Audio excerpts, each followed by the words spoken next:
Hello everyone, and good morning, or good afternoon, or good evening, or good night, wherever you are, and welcome. This is our 12th session on the Great Master Karma Chamé's text of the union of Mahamudra and Mahasandhi, or Dzogchen, whichever you prefer for the latter, as the practice of Chenrezlk. So this is, how can you say, it's the crowning glory of Vajrayana practice. All of Vajrayana is rooted in the great loving heart of the Bodhisattva. So let's start with our Bodhisattva prayers.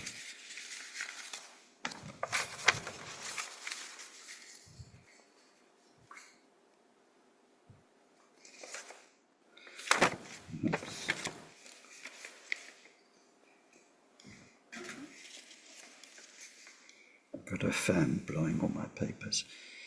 We take refuge in the Buddha, in the Dharma, and in the community of most noble minds. From this moment on until we reach the very heart of enlightenment, through our practice of generosity and all 6 transcendent virtues, may we reach total awakening and every enlightened quality, to be able to truly help sentient beings so lost in samsara. May each and every being be well. May they live long, be healthy, be well provided for. May they have good friends and find respect and live in places of peace, places of plenty, and most of all, may they practice Dharma. May they each create the causes for these good circumstances to be their wealth in future lives. May they be free from suffering and from creating causes of future suffering. May they discover the natural, sacred well-being totally beyond suffering and attain great equanimity, free of closeness or distance from anyone. Deyata shame shamawati shameta shadru amkuri mamkuri marajite karota keorite juwati olayani bishuda nemale malapanaye kukure kaka grase krasana omuki paramuki amuki shame davane sawa graha bandanane nigridva Savabhava pravadina vimukta marapasha savidva buddha mudra anudgatita sava mariputsarita parishude bhiga shantu sava marakama.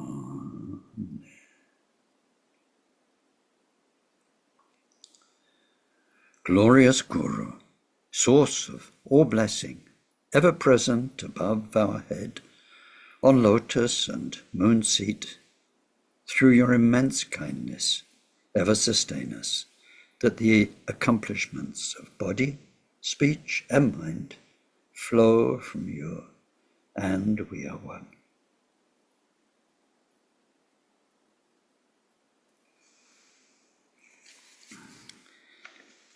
Thank you. Our previous session was 2 weeks ago, and so, as usual, we need to, after the monthly Tonglen, to zoom in to where we are. All the teachings of Buddhism, all of Dharma, falls into 2 sections, Sutra and Shastra. Sutra is the general word for what the Buddha actually taught, the Buddha's own words, but those teachings were given over 45 years in response to people's questions and on this topic or that, for this audience or for that. For instance, in the first year, Mahakashyapa came with his own several thousand followers who were all practicing yoga.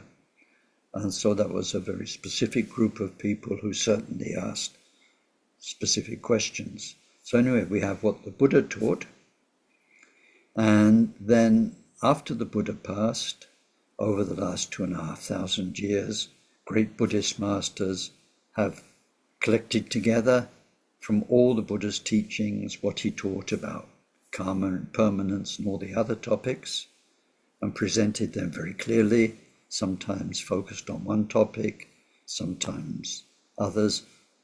When we are studying, we nearly always turn to these shastras by the great Buddhist masters, because that's the easiest way to study.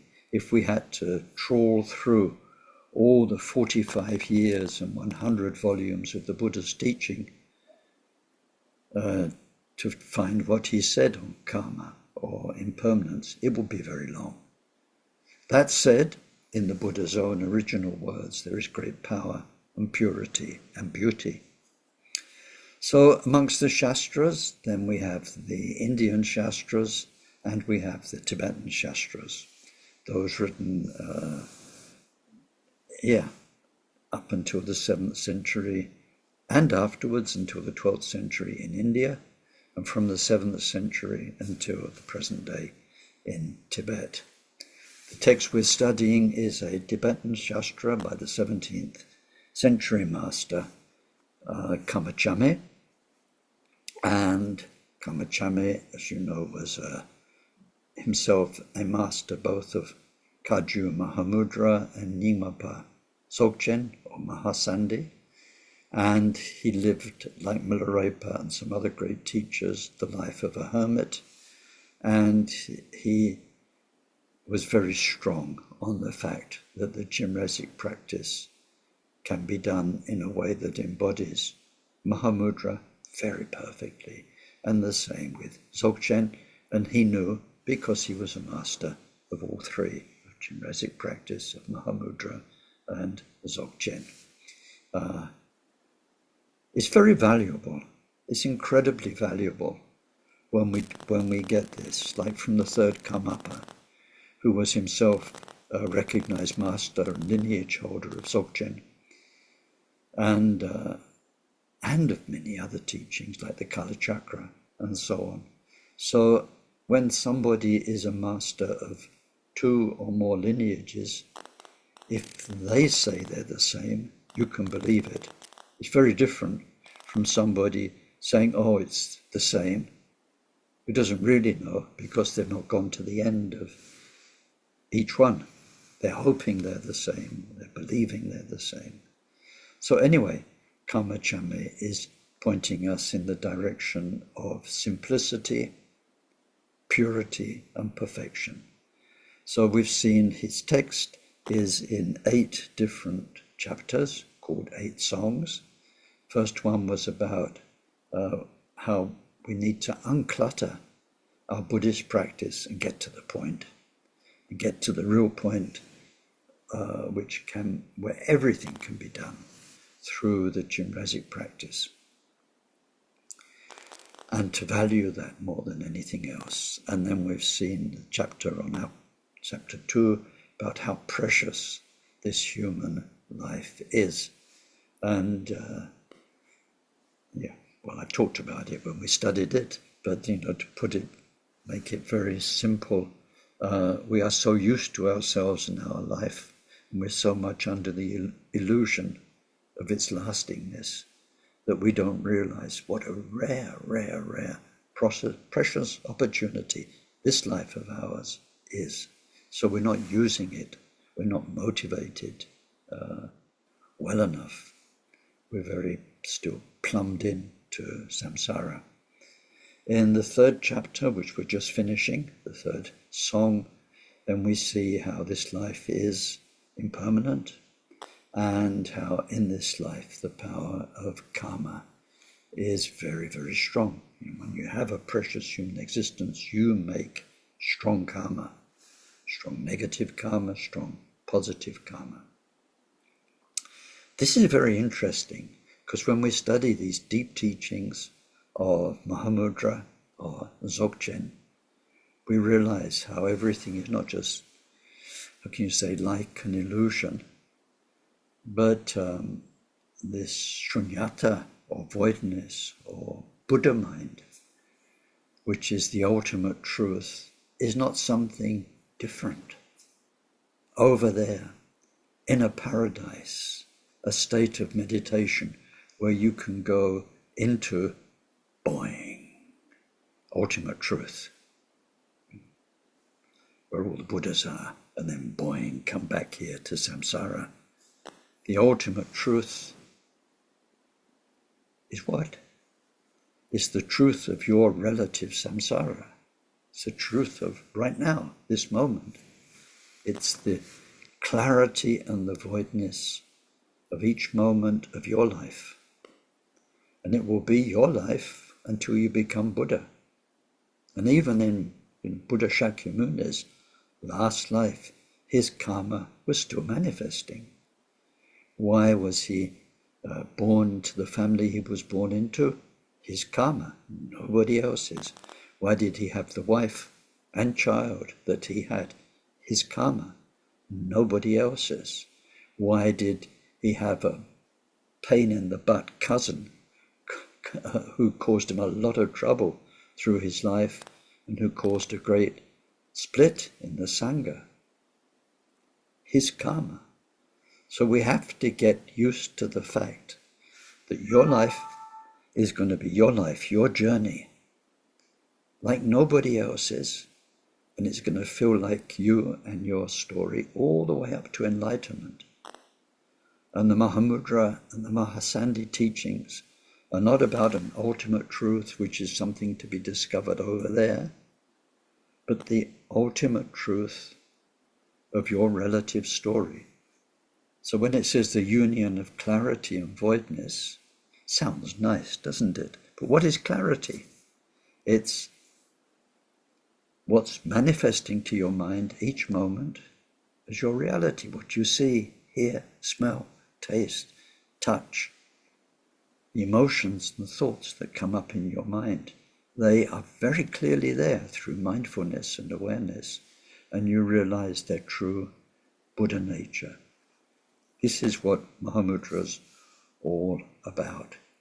So in this verse, number 3, we see that although it is like an illusion, and although it's voidness and clarity and the doorway to Mahamudra each moment, nevertheless, your karma is going to be your story, and whatever you do in this life is going to produce its fruits, its results in the next life and the life after.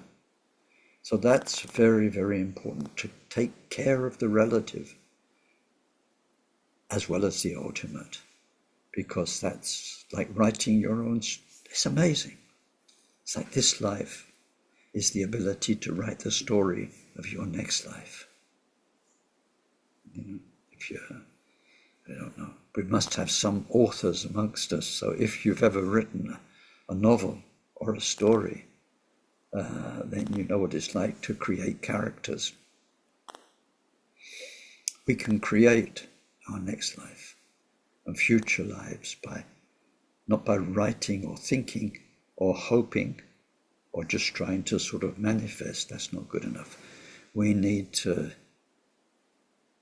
understand karma and work with it like a potter working with a pot on a wheel, or a sculptor, or somebody making a movie or whatever. We need to work on it very skillfully on a relative level while we cultivate this profound awareness of the nature, the enlightened nature, the free, liberated nature of what we're doing on a relative level. The relative level is not going to go away. It's not going to go away. So we have to be happy with ourselves, because you're going to be you for a long, long time. And if you're not happy with you, that's not good. We need to be at peace with ourselves.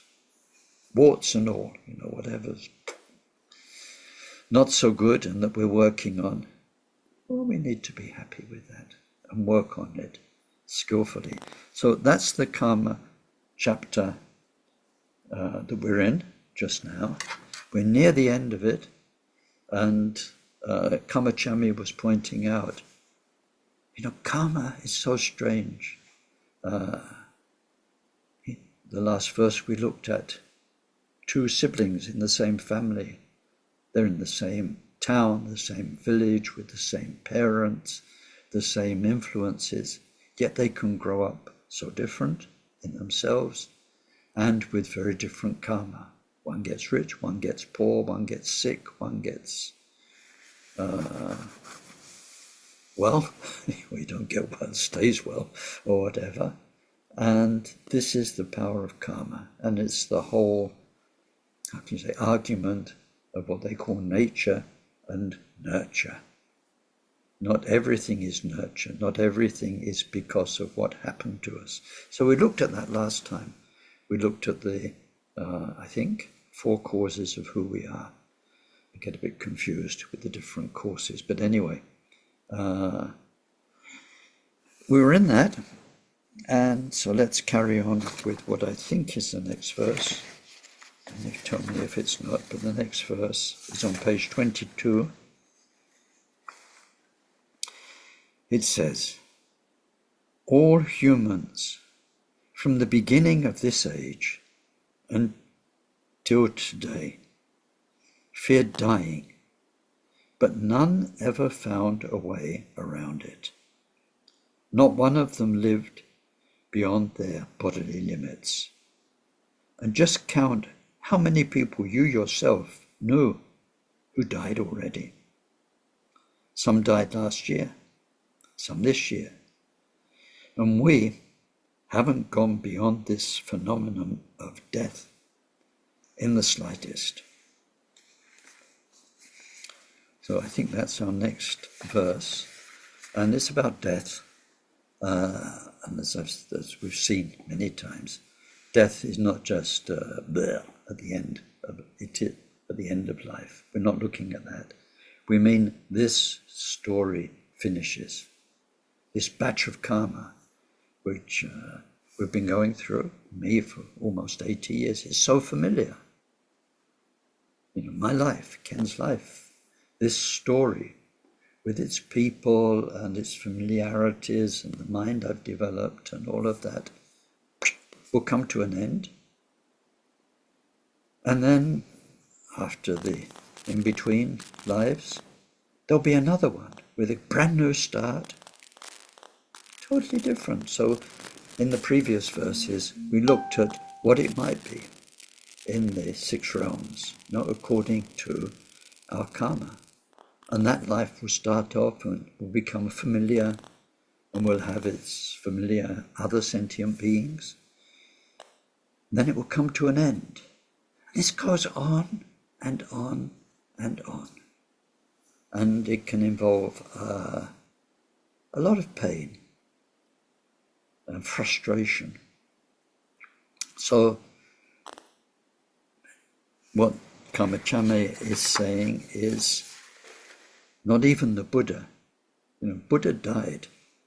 We put it in nice terms, passed into parinirvana, and we've got pretty words, but the body he was in stopped. He disappeared from the world he was in. People couldn't go to see him anymore. He was gone.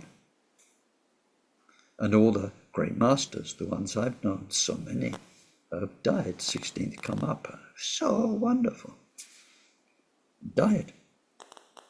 Akon Rinpoche died. So this thing of the whole story stops, disappears completely. You'll never see them again. All the people you know, the places, and this mind you've developed, the understanding and all of, dies with your brain mostly. All that goes with you at death is your karma and your basic deep dharma connection. The rest stops. You know, it's like when a film comes to an end. If you've been in the cinema and for 2 hours you've been, wow, wherever, I don't know, Star Wars, or you've been with Gandalf in Lord of the Rings, and you've been, then all of a sudden, that's it. It's finished. Over. So that's what this verse is about. And it just says, you yourself I got a message yesterday from somebody who was mentioning a place in Canada, Salt Spring Island, off the Canadian coast. For me, it's I had my best friend in 1971. He took me to India. I didn't have a penny. He paid for everything. He introduced me, took me to Dharamsala, introduced me to the Tibetans, and later on, we split up for a bit, met again. He introduced me to Samiling, Akon Rinpoche, to Katia. I owe him so much. And he died at the age of 32, 1975, brain tumor on Salt Spring Island. So yesterday I got a message from somebody about Salt Spring Island, and it made me think of this wonderful, wonderful, kind man who was, I think, the best friend I ever had, really, in that sense. And he died so young. He actually knew he was destined for a young death. He never told us. Kept it a secret. That was quite something. It ran in the family, apparently. So anyway, like it says, when I think of all the people I've known, especially I met a lot of people in my life through Dharma centers, how many of them, and each one, all such beautiful people, kind hearts, and each so different, something you can learn from everybody. And then their life ended, gone.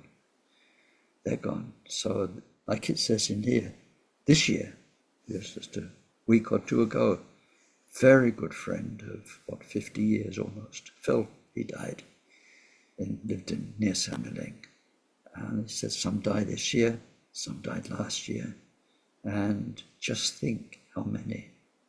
And think what it meant, this disappearing from our lives, disappearing from this world, and how they start again somewhere, and what starting again means. If you're lucky and you're human, your brain's washed, you're born a baby, and then you have to start all over again, acquiring language, knowing how to tie up your shoelaces, how to walk, how to eat, getting a personality, a whole world that will then poof, disappear, and you start all over again. So one thing we need to develop in Tibetan is called Chenrezlk. Chenrezlk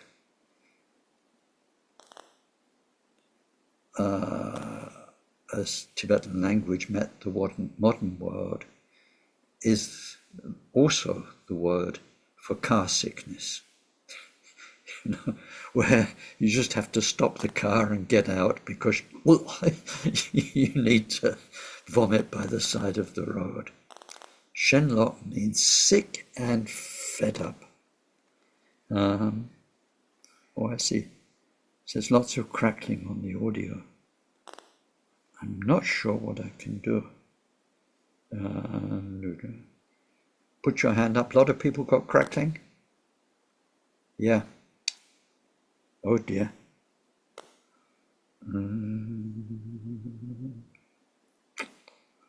What can I do?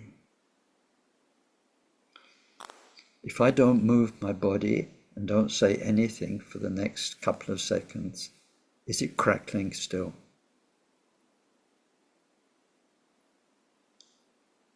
It's probably my knees against the table, moving the table, so I'm going to go down a little bit. Lower, one of these office chairs where you do this and you sink. So anyway, sick and fed up. Thank you. Sick and fed up is the word Chenrezlk, and so in one of the Mahamudra prayers, it's praying that this sick and fed up with samsara, meaning this again and again, and another life and another life, we get out of it. As the Buddha did. It's really the whole point, is the meaning of samsara. It just goes on unless you stop it. It just won't stop. And it will be okay if it was always a pleasant experience, but it's not. That's why in the previous verses, Karma Chamé talked about karma, cause and effect, and the resulting 6 worlds, 6 realms we can be born in. Now, a couple of people said, please, can we have more teachings about karma? Or could I do a course on karma? So I'd say, I've already done 2 courses on karma. So if you go to YouTube, you type khenpoken, Khenpoken, that's my YouTube name, khenpoken, and then 4 ways of changing the mind. You'll come across, there's about 7 or 8 teachings on karma, cause and effect, based on Gampopa's teachings. So I can't do any better than that. It's the classical teachings on karma, cause and effect. So I hope that will work. So anyway, in and out. In samsara, it says it's like being in a prison. In a prison, you've got one room, a cell, not much going on. It's very limited. If you get out the prison, you've got the whole world. It's a big difference. We're in a prison of our own making through karma.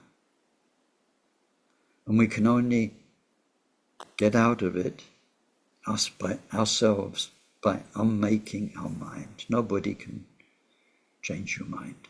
So we need to unmake our samsaric prison ourselves. Nobody can do it for us. This song number 3 is about getting out, the things we need to really think about and that need to come home. So yeah, it's about samsara, rebirth, impermanence, death, and so on. By understanding what's going on and looking around us, seeing how people, everyone we know, is in a prison of their own making, and how important it is for how they're fighting their battles. They're upset by this, upset by that. They're in conflict one way or another within their family, within their society, at work, and winning or losing the battles is very important. It's happiness or suffering. And they're in desire. They won't feel happy until they've got whatever it is they're dreaming of having. Or they'll become unhappy when they lose what they've got, which was nice, and so on. So desire, aversion, and then jealousy, and so on. People are so 100% stewing in that. And they're not at all thinking of the next life and the next life, because they don't believe in it. And even the Buddhists who believe in it, theoretically, they're not acting as though they're believing in it. They're still very, very imprisoned in this life. Their mind's hopes and fears, which lead to all of the will I, won't I, in terms of possessions, in terms of human relationships, and so on and so on. So this verse 3 is to make us see what's going on all around us, in our family, in our friends, people we know, in the world in which we're in. And even those who've got a lot want more. They don't realize how lucky they are, and so on and so on. And then we use that as a mirror to see I'm the same. I'm just the same. If we look at our thoughts, using mindfulness and awareness as we go through the day, What's our mind busy with? What's it preoccupied with? And how much of the day is given to what will get us out of this endless round of rebirth? So when we come to Song 4, I hope today, we're not looking at the prison we're in and getting out of it. We're looking about how to get out. We're looking at the positive.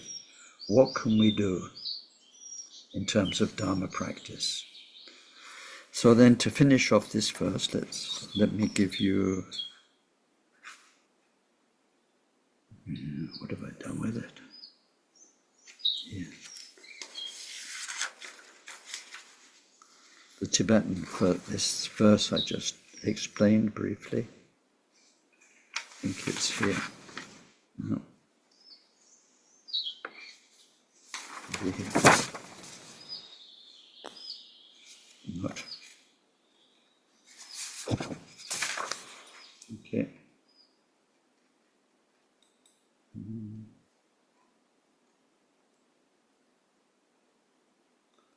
Okay. Karma Chamé Rinpoche me sujang chiwa tsete tatmanye chikjang tsetar lupa medana rangingoshi shiwa sidrong tong na nindu shidalo du shiwa rangyan dewe laktan chungzime. The next verse says, everyone knows death exists. Up there we know it. Somewhere in there, in all those neurons, those little bits of gunk in a brain, there is these facts floating around that we're going to die. It's weird. Everyone knows death exists and that one needs Dharma when it comes because everything else is left behind. Everything. Everything. The only thing that goes with us is our Dharma heart and our karma. Everyone, every Dharma person knows that. Yet we fool ourselves by thinking there's plenty of time. At present, they say the lifespan is about 40 years. This was probably the average age in Tibet. You know, when you think of infant mortality and all the rest, reflect upon those who've died, who were the same age or younger than yourself. So the point of this verse is this part of what we call ego. You know, ego is a very big term. It's a group term that covers many things. And part of ego is not sort of pride and me and that sort of I, me thinking. It's the, well, you find it. Try and find it where it is inside you. But this illusion that you've got time is going to work out. You've got time in this life to sort yourself out. It's total illusion. Like my friend who dropped dead at 35. And all the people we've known who've died. Did they finish their work? Everyone, you know, it's one of these things. In this lifetime, you get the time to do what you need to do. No way. No way. The time to do what we need to do, a very long time actually. So this kind of feeling, it'll be all right. I'll be okay. No, you won't. No, you won't. Try and find that feeling. Look for it in your meditation. See if it's there. Examine yourself. So that's what this verse is telling us. It says we fool ourselves by thinking there's time, even by thinking there's plenty of time. There just isn't.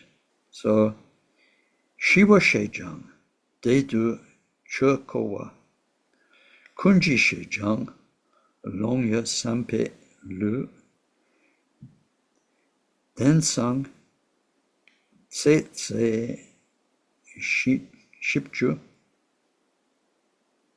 Shipchuka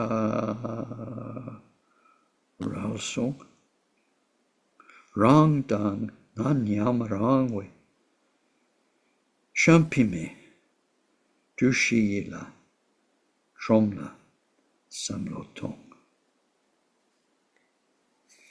Despite all that, you know all that, and all that's been pointed out, there is still the feeling that death is not an immediate concern.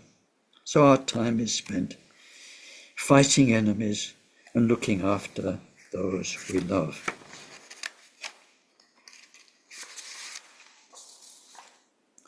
Planning for pleasure and taking pleasure in misdeeds.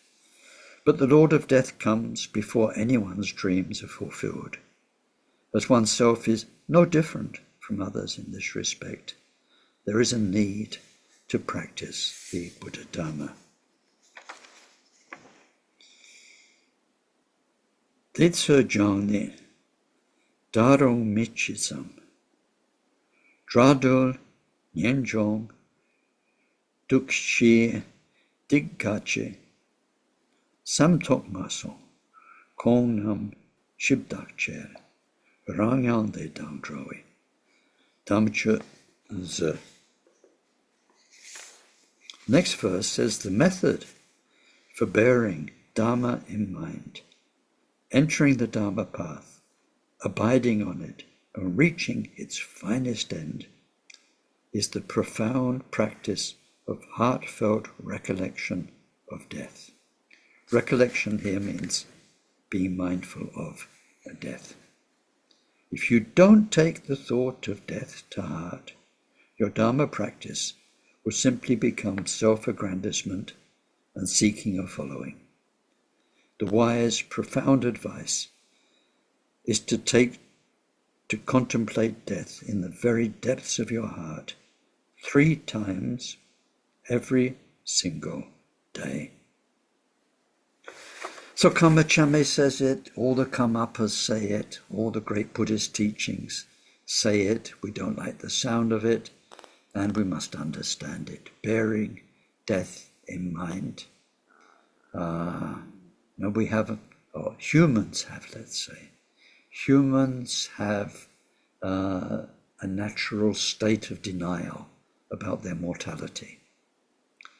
And these days, it's quite good, actually. There are things for Buddhists, non-Buddhists, things they call them death cafes, which sounds a bit funny. It's like I'll have a mortality sandwich and a cup of creamy death.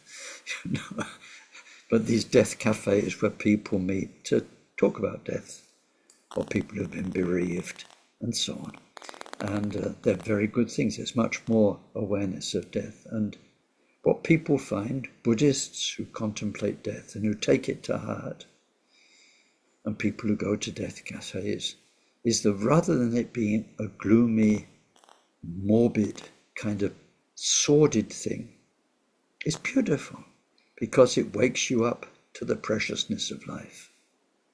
When you realize how fragile life is and how nobody knows when they'll die, you see other people through different eyes. And it's wonderful. There's one text, it's a bit stranger, but it gets rid of all your enemies.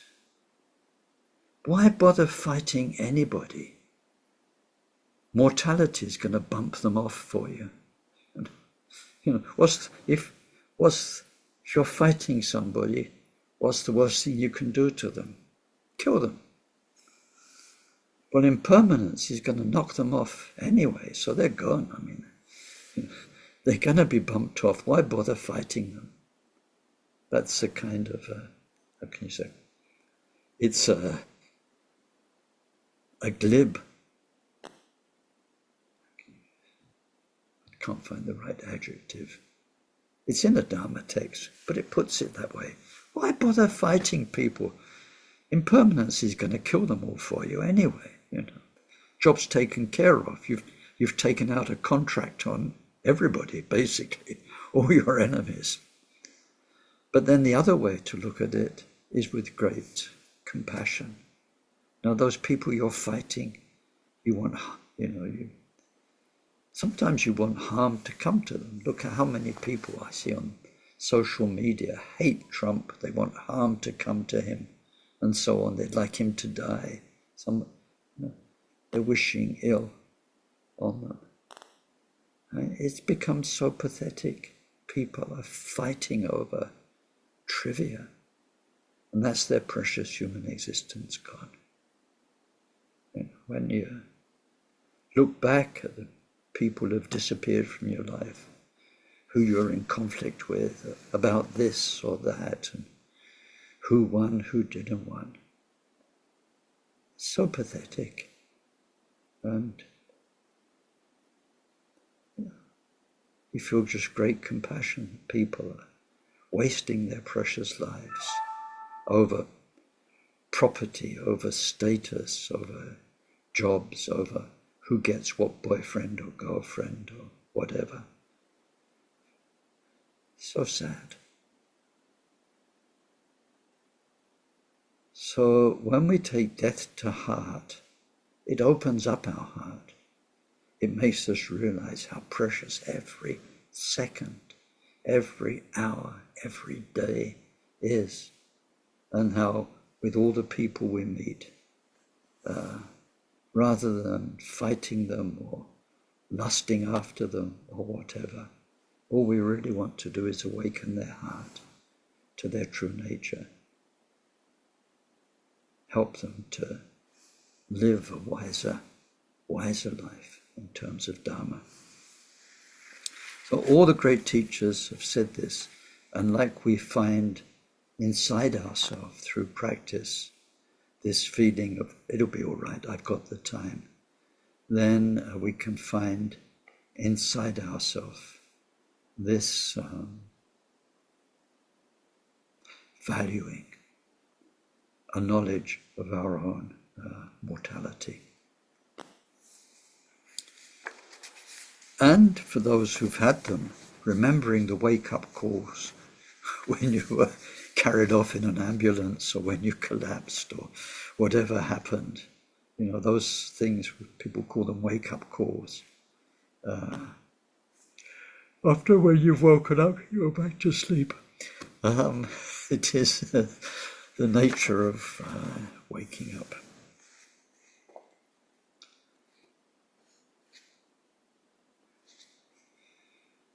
Chöma drempi chöla zukpadang, chöla shukpa taru chimpita,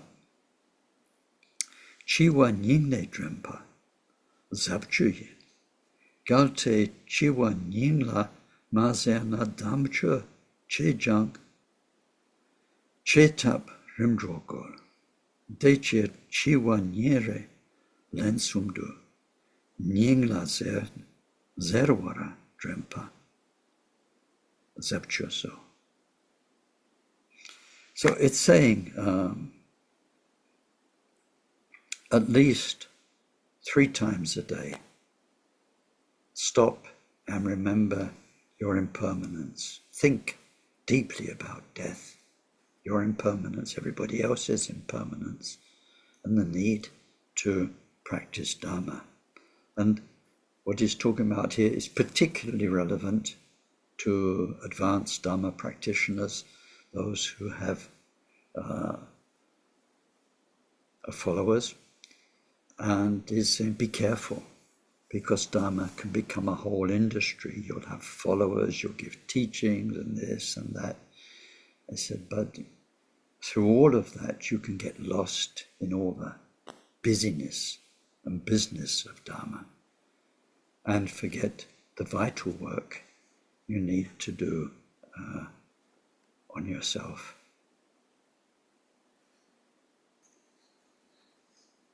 think it's very wonderful. One of our greatest teachers these days is Taisituba. And even though he has such huge responsibilities and millions of people to care for, and so many Dharma centers, he still nevertheless goes so often into total retreat.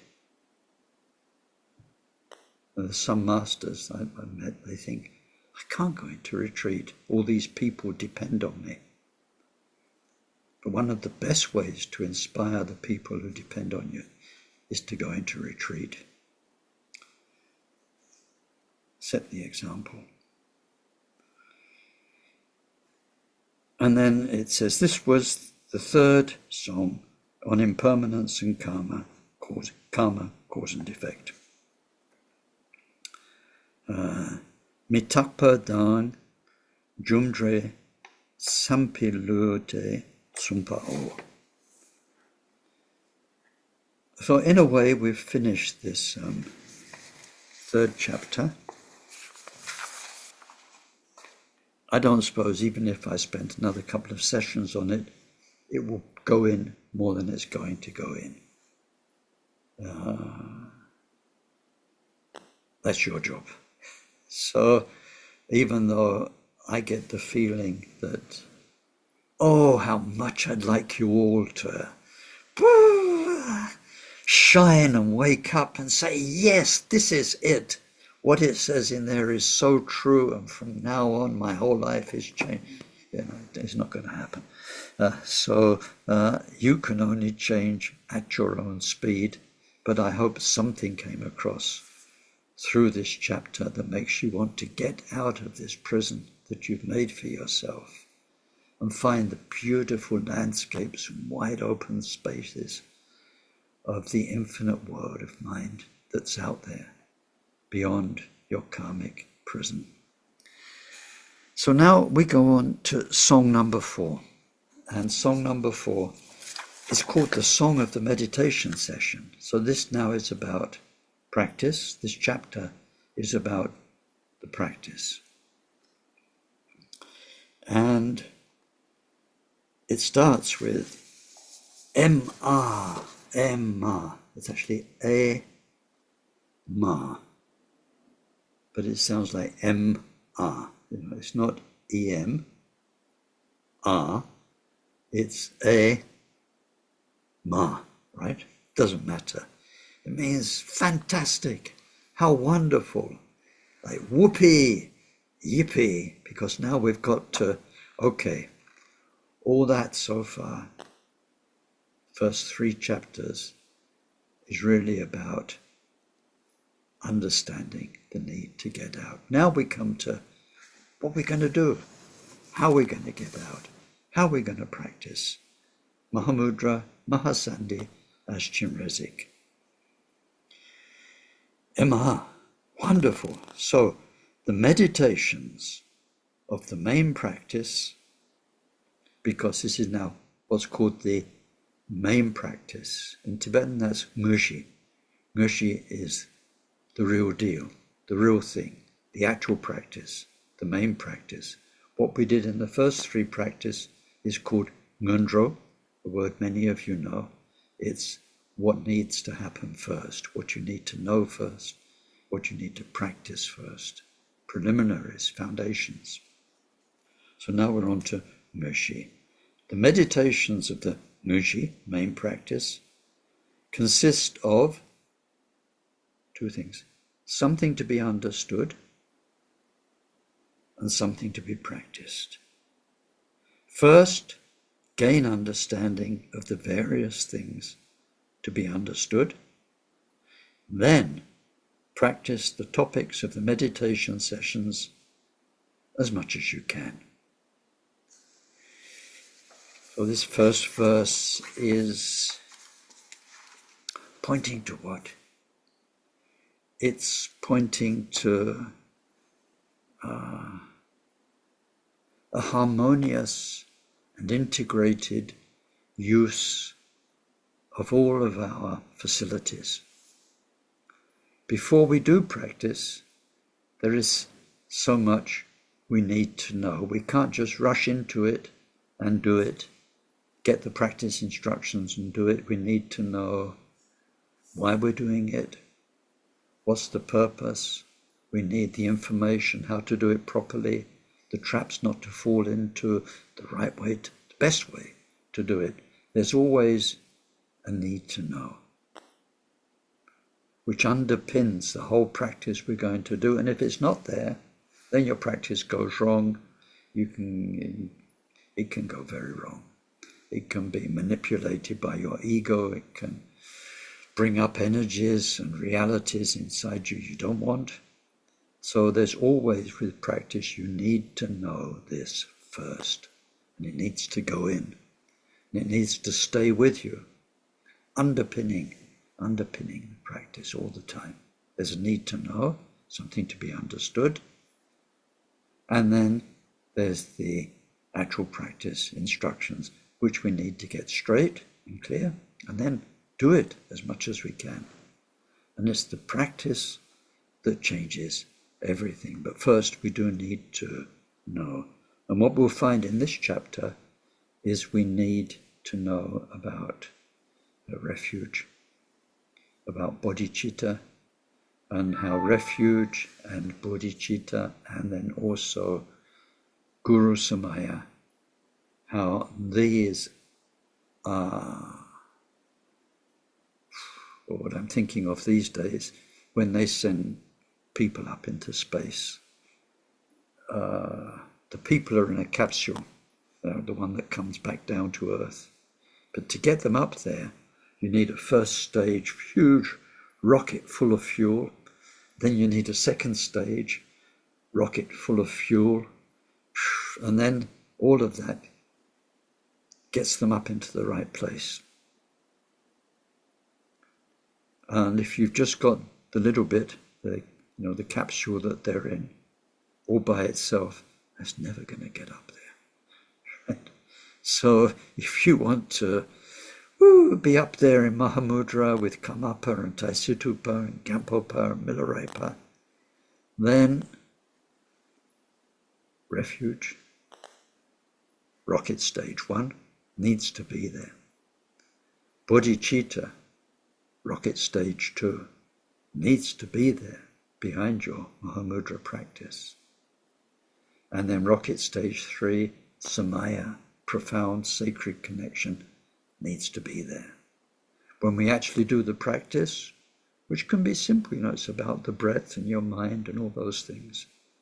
So we're looking at what needs to be understood as a necessary part of your practice.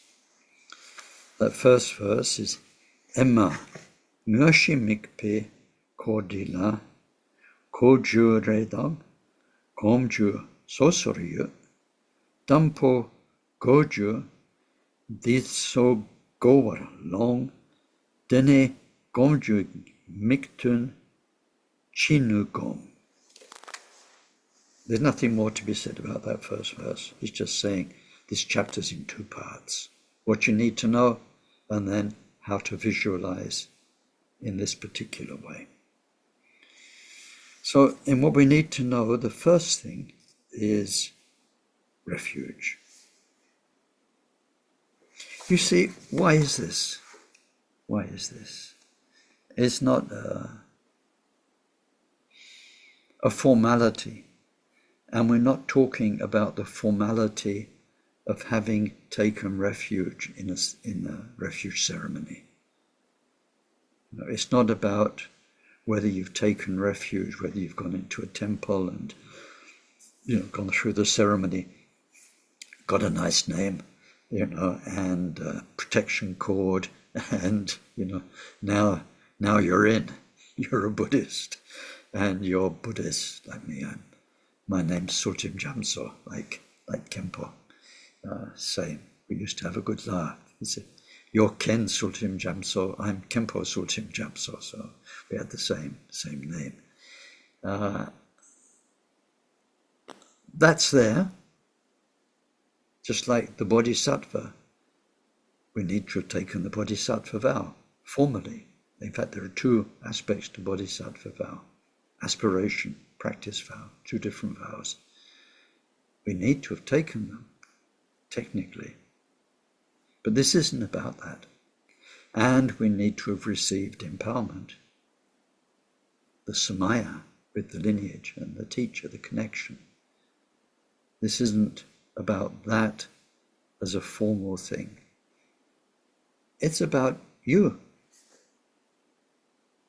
It's about your mind, your heart. Receiving Mahamudra teachings is never going to work unless your heart has totally taken refuge in the real refuges. And not just done it in the past, but right now while you're practicing, you are believing in, you are invested in, you are totally given in refuge to the 3 or the 6 refuges. And if we practice Mahamudra practice, but without bodhicitta, without the loving care for everybody and wanting to dedicate all your future existences to helping people, then the actual technique of Mahamudra won't work, or Dzogchen. And then the samaya is that your sacred connection with your guru, with the lineage, right now. Not something you did in the past as a ceremony. It's about your state of mind. So this, what you need to know is that to do the actual practice, for which he'll give instructions, you need to be, you need to have truly taken refuge, but that's in the past tense. You need to be continuously taking refuge, continuously practicing bodhicitta. So it says, entrust yourself. Ho, ho, ho. Who's up for it? Who do you trust? We used to have a good laugh. I had a good laugh with Akon Rinpoche and some other people with a wacky sense of humor. The organism running Sameling for a long time was Karma Kaju trust. And I used to say, who do they trust? And when it says entrust yourself, yeah, it's about control. Who, really and truly you right now, who can you entrust yourself to fully? How much of the control of our empire, the empire of your mind, your feelings, your experience, your knowledge, this empire which is you, just now your precious human existence, how much are we going to let somebody other, something other, take control of? When you look at this is the, how can you say, it's almost like a ground definition of spirituality. When you look at great spiritual masters in any tradition, Buddhists, Hindus, Sufis, Christians, the ones who are the saints, they've entrusted themselves to God or to whatever, to the refuges if you're Buddhist. They're completely given. When we are Dharma beginners and on the path, it's a negotiation. It's, what do they say these days? It's a popular word. It's transactional. We have a transactional relationship with Dharma centers, with our masters and so on. Entrusting yourself, like all of you, is just those first 2 words. If you think about it in the next week before the next session, that will be very good. How much can you entrust yourself? How much right now do you entrust yourself? So it says, entrust yourself to the unfailing, three rare and precious refuges that protect you as none other can from the sufferings of samsara. Turn to the Buddha, Dharma, and Sangha in the way of the sutras. It means as opposed to the way of God. And then to the gurus, yidams, and dakinis in the way of the tantras, all of which are ultimately united in one vital point, the sublime body, pure speech, and perfect mind of the guru. To entrust yourself to the guru with complete confidence is the real taking of refuge. This verse is about refuge. The word, I know what I meant to do and I forgot. But it's a wonderful word, a refuge. I wanted to get a picture I've seen on internet. I need to find it first. It's in Switzerland somewhere. There's this huge cliff face.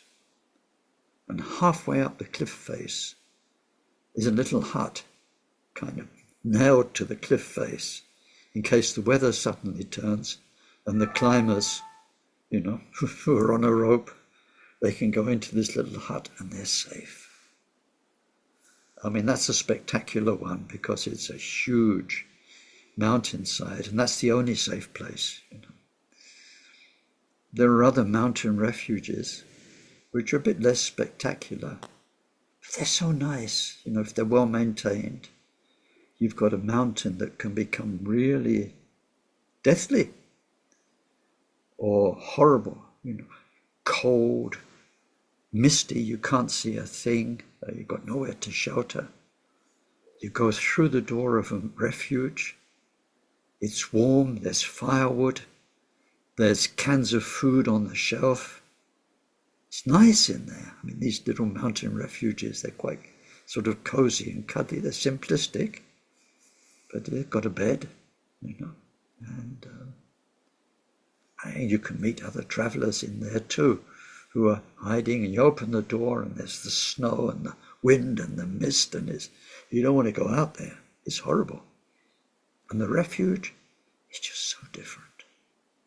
This space, this protected space, in the vastness of all the dangers and the difficulties. Refuge, when we think about it, refuge is where you can be safe. Where you can be safe from the sufferings of samsara. So then to understand refuge in the spiritual sense, it's about where we invest ourselves. What's the most important thing for you? Some people are invested in their status. They've become somebody. And so their somebodyness, their status, like me, I'm a Dharma teacher. I'm known. And I've got a status. Other people are, what do they call it? Big fish in a small pond somewhere. They're in an organization, they've built up their business, or they're big somewhere. And that's where they're invested. It's where their hopes and fears lie. When it goes well, they're yes, life's good. And when it doesn't go well, then they're destroyed, they're scared, they're frightened. Some people are invested in human relationship. Doesn't matter, we've got each other. But then people change and people die and people get sick, and human relationships are based on humans, two humans, couples. They're people. The very nature of people is to change. It's unreliable. Some people are totally invested in their couple, and when the couple changes, the dynamic changes, the other person dies or gets sick or gets dementia or whatever, you know. Some people are totally invested in that. Some are invested in family, children, grandchildren. They live by proxy through their children, and they're very, what it means is your mind's thinking about it all the time. It's what you worry about or what you get happy about. It's where we invest ourselves. Some people it's travel. They need adventure. We need to look at where we're investing our time, our energy, our hopes, and our fears. And when we take refuge, then we are not investing all of our days and our heart in something which is unreliable and can cause you a lot of suffering. And the more we're invested, the more vulnerable we are. When it goes well, fantastic. You're maybe happier than most people around you. But when it goes wrong, it can destroy you. So everything in this world, fame, family, human relationships, or your own body, your own fitness, and so on, all of them can let us down. So what we want to do, because it's intelligent and it makes so much sense, is invest our heart's hopes and our daily time and our energy in what is not just good for you, but good for everybody, which is Dharma. And it will never let you down. It will never let you down. It will become your greatest strength and treasure. And the connection you'll build up with the Buddha, the Dharma, and the Sangha will be something so wonderful in your mind all day long, that then this impermanent world, you can handle it nicely. You can love and care for people. You can be successful in your business, do your very best. But as it comes and goes, you'll be able to accept it because you have refuge. What really matters in this whole universe, the truth of it, the Buddha mind, the Dharma, the methods and everything that takes you to this truth of this entire universe. And the Sangha, these wonderful people who help you wake up, who help you on your path. That's where your strength is, and it will never, never let you down. If it's, authentic Buddha, Dharma, Sangha. And it says this protects you as none other can from the sufferings of samsara. Because we have the wisdom of Dharma. We have the wisdom of karma, cause and effect, to understand why other people are who they are, why they do what they do, why life is what it is. We have the knowledge of impermanence, because we know everything comes and goes, and so on. This will protect our mind. It will protect your heart from being lost and damaged. So we turn to Buddha, Dharma, and Sangha in the way of the sutras. And of course, it's a whole teaching. We're not having the whole teaching here. There are whole teachings on refuge. Why the Buddha? Why the Dharma? Why the Sangha? And how we take refuge in them.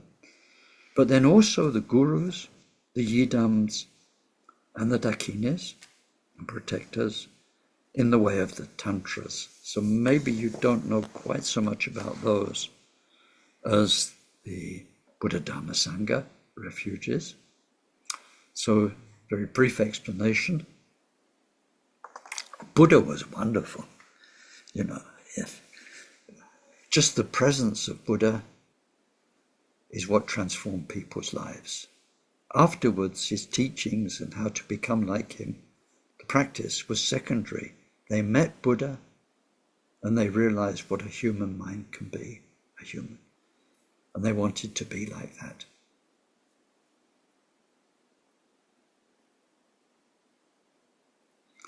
So, Problem is, we miss Buddha by 2,600 years, a few thousand kilometers. We're here, and Buddha was back in time there. All right? So you can't get an aeroplane and go and see Buddha. He's gone. He came, he taught. It would be really wonderful to have been there.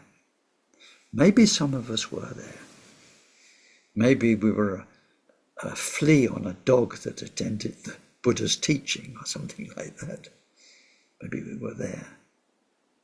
Where we are going to be, I really hope, all of us, is with Maitreya, the next Buddha, when he teaches.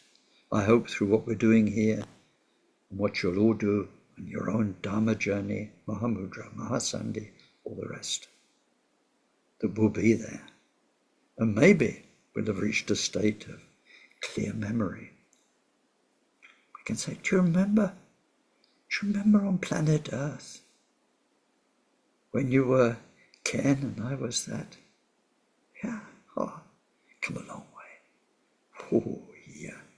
And so on and so on. We will be there. I really hope all of us make a deep promise. Be there when Maitreya achieves enlightenment and teaches. But in terms of now, we missed Buddha Shakyamuni. But if you meet an authentic guru, which is not easy, they will give you exactly what Buddha would have given you. That's why they're an authentic guru. They can do that. They, through their practice, can, these days I think we say, channel Buddha mind, Buddha nature, the truth of our mind. They have stabilized their achievement of it, and they can transmit it to you. And before you get to that stage, the teachings and guidance they'll give you, because they are inspired by Buddha mind, will be just the same as Buddha gave you. This is wonderful. And you could cry your heart out that you miss Buddha Shakyamuni. But if you go to an authentic guru, what they'll give you is exactly the same. And if you practice the way you'll see them, as Khenpoken explains, first you'll see them as an ordinary human, but through your own practice, you'll start to see the Sambhogakaya, experience the Dhammakaya through the Guru. So we take refuge in true Gurus.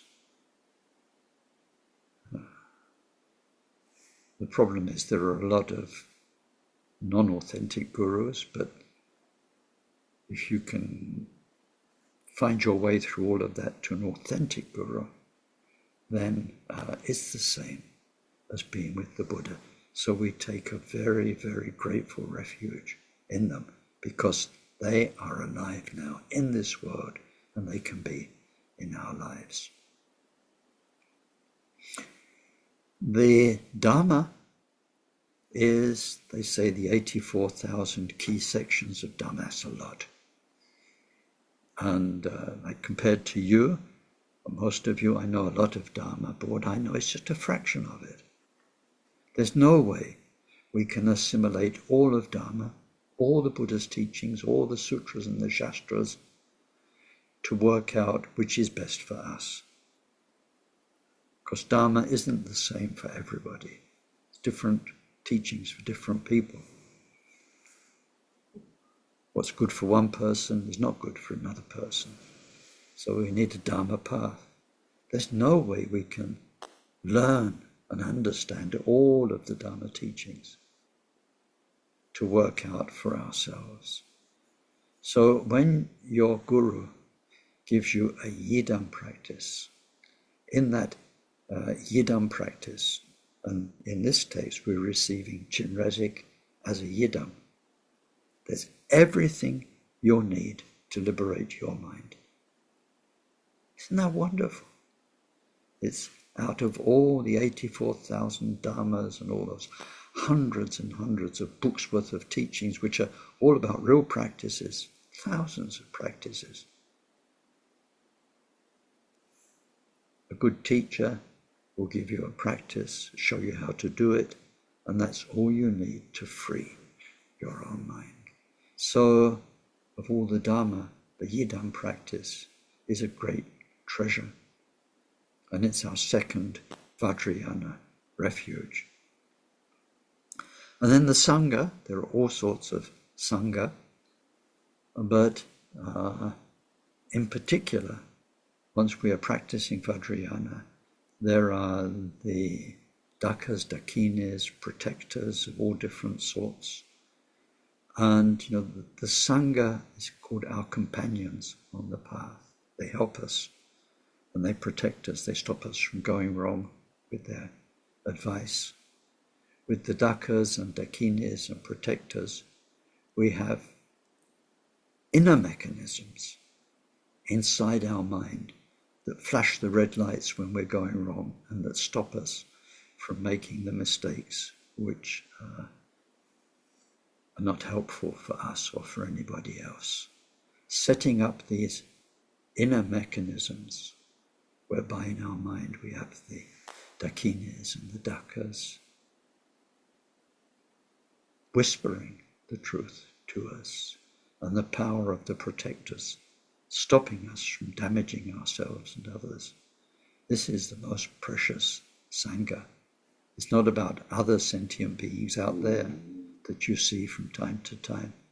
It's about the inner presence of the lineage inside you, working all the time to guide you and protect you. So that is a very, very precious refuge to the gurus, the yidams, and all the dakas, dakinis, and protectors. These are the three tantric refuges. Three common refuges, Buddha, Dharma, Sangha. Three Vajrayana refuges, gurus, yidams, dakinis, and protectors. That's 6. But all of these 6 are present as the guru, which means, and I know many of you don't have access to an authentic Tibetan guru. But when it's the case, the Dharma we're looking at from the past is when somebody could live 24/7 with their guru, human guru, to guide them, then the guru becomes all you need as a Buddha, all you need as Dharma, all you need as Sangha, all you need as guru, all you need as Yidam, because he gives you your Yidam practice, and the guru's blessing and protection is the protector. So the guru is called the sixfold refuge.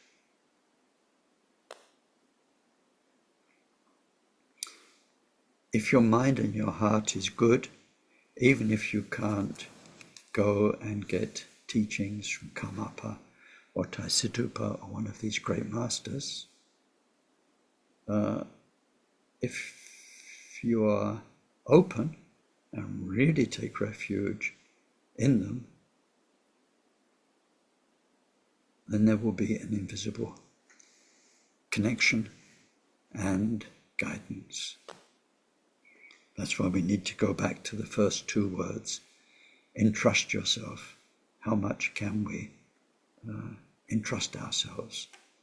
And the point I think I'm trying to make is, don't say, oh, I can't do this. I'm not like Ken. I can't go. I haven't got the connection with the guru. I can't go to India. I can't afford to go. Too old to go, too sick to go, too many responsibilities. And anyway, even if I could get to the Karmapa, he can't teach me every day and go back, and I can sit at his feet because he's got a few million people to look after, and so on. I'd say this isn't for me. But all of this teaching and Chenrezlk practice and so on is based on the fact that we all have Buddha nature. It's in you already. Buddha is in you. If you open your heart, everything can come. All of the refuges. You just have to trust it and trust it wisely. So that verse says, entrust yourself. It says it twice, in the first line and in the last line. Entrust yourself at the beginning and at the end. To entrust yourself to the Guru with complete confidence is the real taking of refuge. So now we're entering this need to know section of chapter 4. The main point is understanding that taking refuge is right now. It's what you feel part of. They're all present right now. Buddha, Dhamma, Sangha, Guru, Shidam's protectors. And you're entrusting yourself to them. They are forever. We're not entrusting ourselves to our human relationships, to our fame, to our physical prowess, anything like that. This is where our heart is. This is fantastic. If that's where your heart is and your body dies, you go home. It's beautiful. So refuge is now, and it's the basis for the actual practice. Ko vidunga shenji mijope lume kuncho sumlam loptecha doluk sonji chudan gendon sum ngaluk lama yidam kandro sum donla lame kuson tuksu du chize che she lote chapdroyin. So I think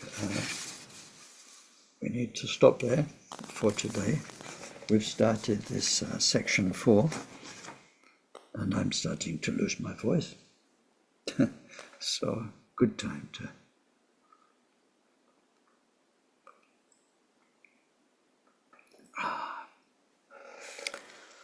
do our dedication. So anything that was good, that was meaningful for you today, then let's share it, give it as a beautiful gift to all sentient beings in the 6 realms, and in particular to those that we're connected with, living or dead, to our old parents, our siblings, our past friends, and those we're connected with, and then more generally to all beings, all the birds and the insects that we meet every day, all the living beings that have a connection with us. And let's dedicate. I prostrate to the Dharmakaya, union of all the Buddhas of the 3 times, and to the one who gazes upon the 6 kinds of beings, Chenrezlk, 11-faced, all-pervading like space, and I prostrate to awesomely impressive and majestic Amitabha, Om Mani Padme Huri, Om Mani Padme Huri, Om Mani Padme Huri. Through the quintessence of all Dharma in 6 syllables, may a cloud of offerings appear. May they be presented to the peerless guide, Chenrezlk, and to Sakyamuni, king of the sages, the crowning glory of all the Sakyas, and to an ocean of Buddhas, Bodhisattvas, and Arhants in the 10 directions, and to all the Kagyu Lamas. Om Mani Padme Huri. May the fulfillment of the wishes of the former Buddhas, the completion of the accumulation of the future Buddhas, and the long life prayers of the present Buddhas all be made manifest through the 6 syllables, Om Mani Padme Huri. All those who have a karmic link with me, my father, my mother, my teachers, relatives and friends, all those who place their hopes in me and rely on me. Protector Chenrezlk, lead them on the way and grant them your blessing.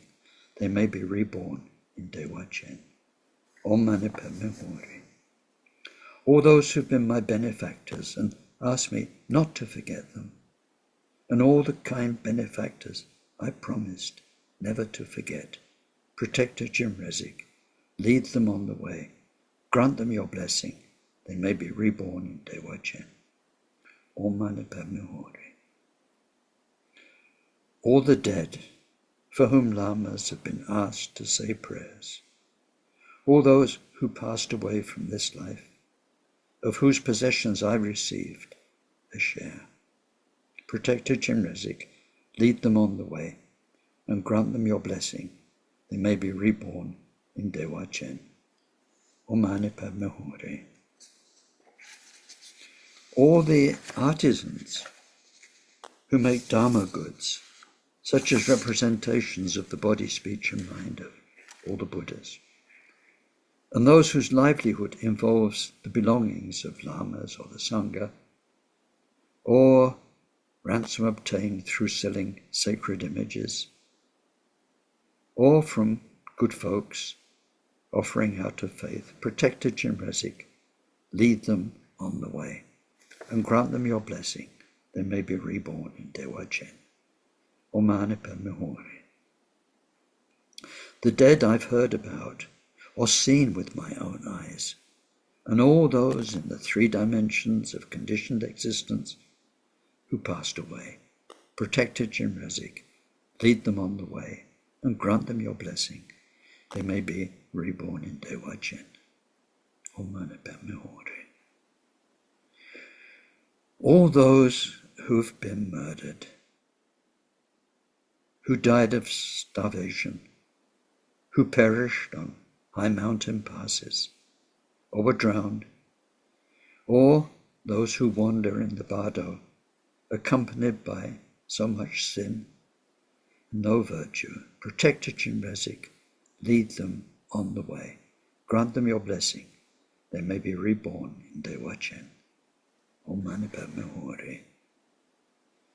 The most kind mother cow whose milk and yogurt I consume, all the animals mass farmed or otherwise cruelly exploited by humans, all the animals whose flesh and blood I've eaten, and the bees and insects on whose labor human life depends.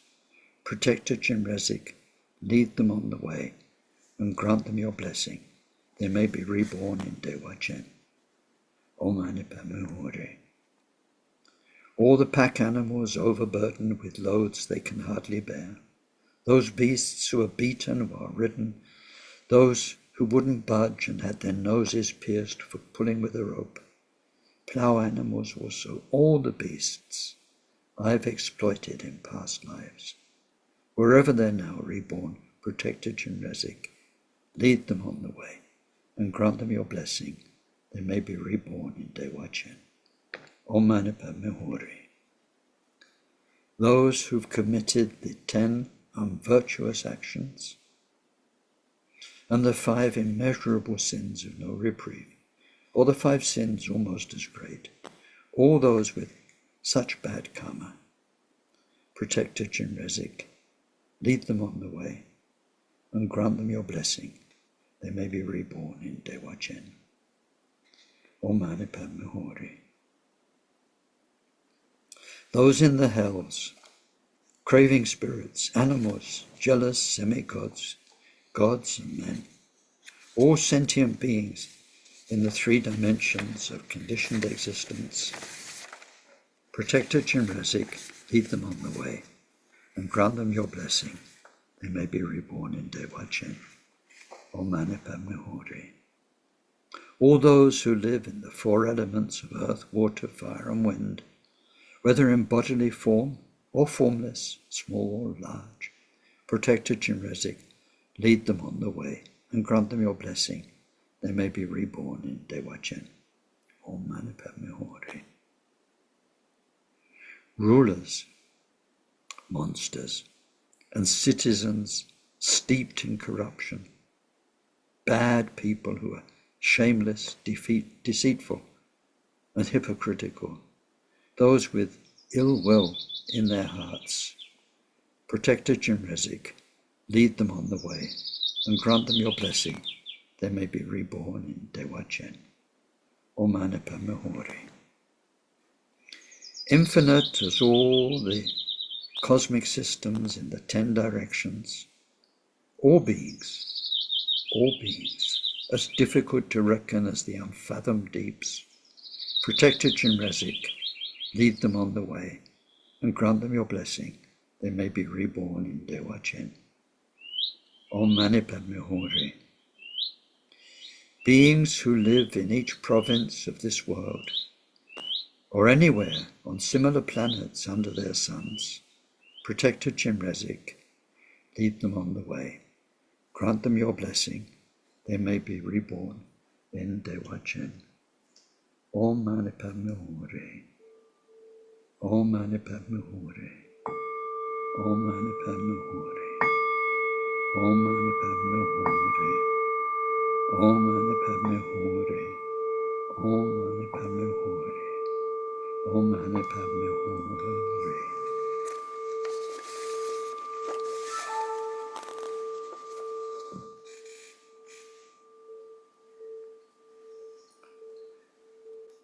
So, thank you all very much. Over to you now for your comments or input or question.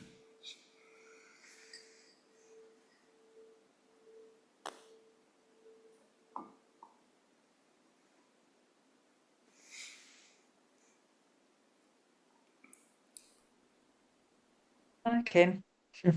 Hello, Linda. Yeah. Sorry, my camera doesn't work, so that's why you just got a black screen. Yeah. Is this? It's such a. I really thank you for unpacking it. This thing of refuge to such a depth, and what comes to mind is when I was a child, we used to go with other kids, and there was a rock you used to jump off into a river where the river was really deep. And I was really scared and I was able to do it, but I was able to do it the 1 year. But after that, I just could never do it. And I would stand on the edge of the rock and I would close my eyes and I would bend my knees like I really thought I was jumping. And I would open my eyes because I didn't hear a splash. And for some reason, I could never get my feet to leave the ground. And it wasn't, the logic. It wasn't logical because I had done it before and it was safe, and I was watching the other kids doing it and they were safe, and I could swim in the water and feel that it was really deep and that it was deep enough to be safe.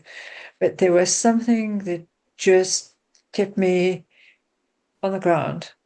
And I knew that in a lot of ways it was hurting me not to be able to jump. It obviously damaged my reputation. But, but beyond that, it was also, oh gosh, and people would try and bribe me with chocolate bars to get me to jump. So it was my reputation, the loss of chocolate earnings. But it was also this sense of shame and in relationship with myself that was harmed. There was so much that, so for me, it's such a good analogy in some ways. It's like, here I am on the ground of samsara, just not able to take my feet off and have total and really go for refuge. And I can see I can see people like, Tassito Rinpoche has been teaching this week or over the past week online. It was such a gift to be able to see him, and you really get a sense of what it's like to have to not be on the ground, to be swimming, but for some reason my feet don't want to leave, and I don't know how to do it. Oh, and this has been happening to all of us to one degree or another, lifetime after lifetime. It's why we have these first chapters which are underlining the importance of making this life the game changer. But how do we do it? Wanting it is not enough. The usual advice, or let's say the traditional advice, is that we need to perhaps learn more about the 6 refuges, but if we already know all of the facts, then we need to explore it in deeper contemplation. Like we know about gurus, Karmapas, Taisitupas, or whatever, Milarepa, and so on. So thinking about it more deeply is looking at their life stories and thinking of everything they did, like Mapa, all he gave up, all he went through in order to get the Kaju teachings, or Milarepa, and so on, and thinking that they're not just sort of gurus that popped out of space. They are people who've given lifetime after lifetime after lifetime and who've struggled with all the things we're struggling through. And they made it, and they didn't just make it through, they made it to a position of incredible stability and maturity where they have so much to give to others. So the more we think about that, the more we can understand entrusting yourself to them. It's not just, a famous Lama online. Now we think about what led to them being a guru, or Buddha Shakyamuni, the greatest guru. All of the hundreds of lives and his whole Dharma journey through the 5 stages of the path, 10 bodhisattva levels, and so on. And then when we think of Dharma, we think how it teaches us. We think, okay, we take refuge in Dharma. But then when we think, what really is Dharma? What are all those methods and all of those books and teachings about? It's about making you a good, pure person. It's all the good advice. And the more you think about, the Dharma, teaches us impermanence and so on, how valuable that is, and how people suffer when they're ignorant of it, and when we think of every bit of Dharma teaching. So we need to explore, and then our refuge becomes more and more intelligent, more and more heartfelt. So that's the traditional remedy that helps us to let go, rather than a sort of a quantum leap. I'm thinking of myself, when you gave your example, I never knew how to dive into water, so I've never in my life even dived off the edge of a swimming pool into the water. I'm a person who has to go in the easy way. But even then, when the water's cold, you can sort of go in centimetre by centimetre and get used to it. Or you can go in so much and then take a deep breath and you put the last half in, which is usually what I do. But what I mean is, it doesn't have to be a quantum leap where from now on I'm completely entrusted. We need to help it every way possible. Learn more about the refuges, read the life stories of great teachers, of the 17 Karmapas and so on, Milarepa, and let these inspire us, and think what a treasure the Sangha is in this world. Take away the Sangha, all of the Buddhist Sangha, Theravada, Tibetan, Zen, take it out of this world, what a different place the world is. And how wonderful. People like us, all struggling just to move that extra centimetre forward. This is a wonderful thing in this world, and it's wonderful to be part of it. Thinking more about it helps us move more into that water. Thanks, Ken.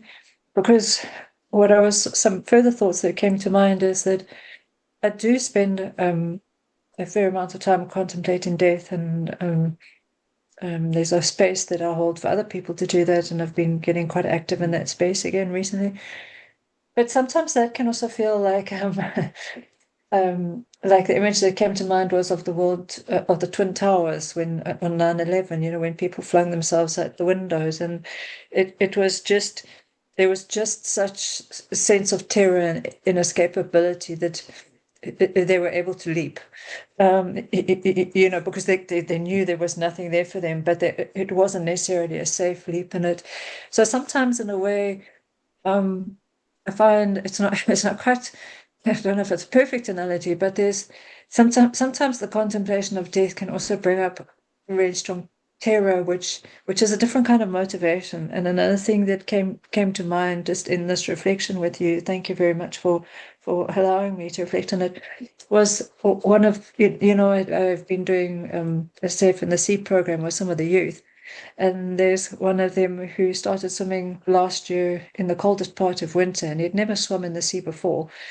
And the water was really cold, and no one else was swimming. And sometimes there would be big storms, and the sea was really rough. And I'd say, "Oh, I don't think we should go in today." And he'd say, "Come on, Auntie Linda, I want to do this." And we'd go in together. And now he's in boarding school, and I was reflecting on this with him and saying, you will always inspire me for your courage and commitment in going into that water, because he really trusted me. And he said, I said, you really loved swimming so much that I had to show up and support you. And he said, no, it was actually your kindness that made me love swimming. And, your kindness in showing up for me that made me love swimming. And so that, in a way, is similar to what you're talking about with I don't know, I have a sense of that, like there can also be a kindness in the teachers that takes us into the water as well. And that sense of, yeah, okay.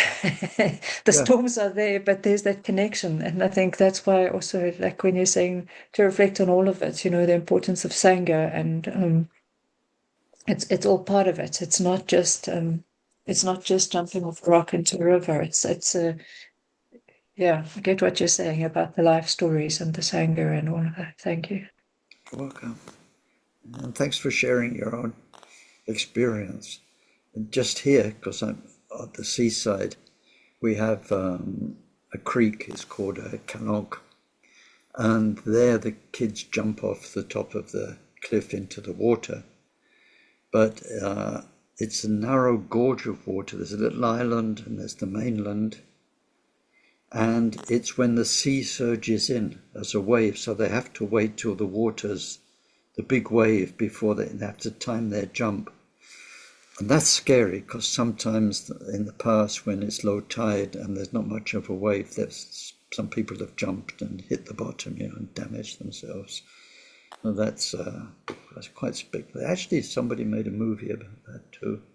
Kids here jumping in the water. Anyway, that's just gossip, blah blah blah. Thanks for sharing.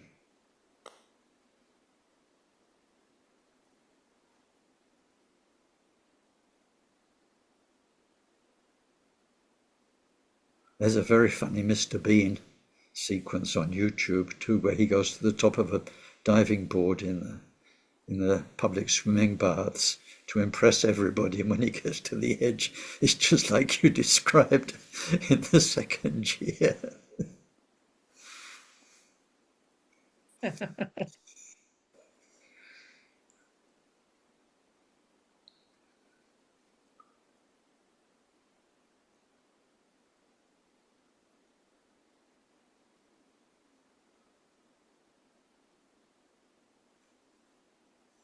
I think the Chenrezlk dedication kind of puts an end to questions. We used to have a lot more questions in other teachings. Okay, well, if there's nothing else, then we've done the dedication, and see you next week. Take good care. Thanks, everyone. Bye. Bye now. Cheers, Ken. Bye. Ta very much, Ken. Thanks, everyone. Ta now. Oh, and by the way, Alex, if you're watching the recording, happy birthday for today.